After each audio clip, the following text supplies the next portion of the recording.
Okay, na onye ọ na-ejezi na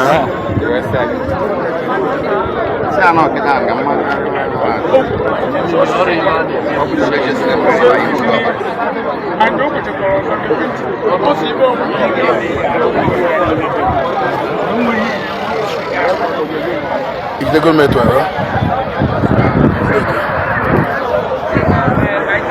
nna m anyị nọ n'Ọka, anyị nọ na gọọmenti haus Ọka na Anambra steeti. Anyị bụ ụmụ dibịa nọ na Anambra steeti ga-emeti gọvanọ anyị taa maka mkpamkpam niile a na-afịa ọnụ. Yes, onye ka anyị ji wee jebe ka anyị kọwara ya na agha dịkwa n'ezinụlọ chọkwara njọ. Ya afụgo onye na-eme dibịa ya na ụmụnne ya adọwa na mma ihe eko na ịvụọ chọọ ofu ife bue bifo ị mara ife na-emenụ. Onye aka ede ọcha azọba onwe ya azọba n'ife ọmahọ maka ha ncha so n'ife anyị ji wee bịa taa. Anyị wee fụ gọvanọ fụ ọdụ na Anambra steeti ha wee nye anyị rules and the regulation maka ndị ohi nọ astia na-achụgharị ndị ụmụ dibịa ndị jere ọrụ na mmiri ma ndị je gosi ya ewu ha eji wee rụọ ọrụ.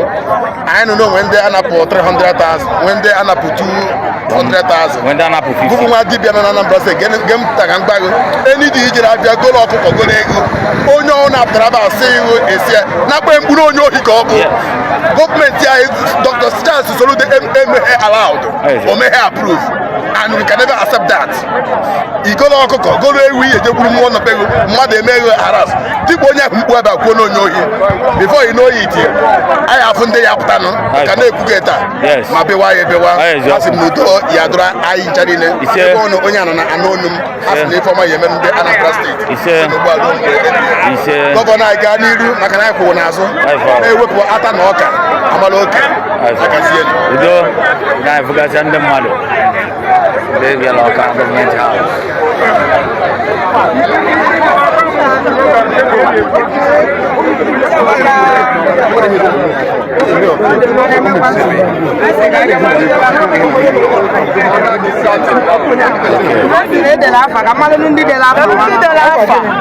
Asị na a ga-ede afa niile bịara ebe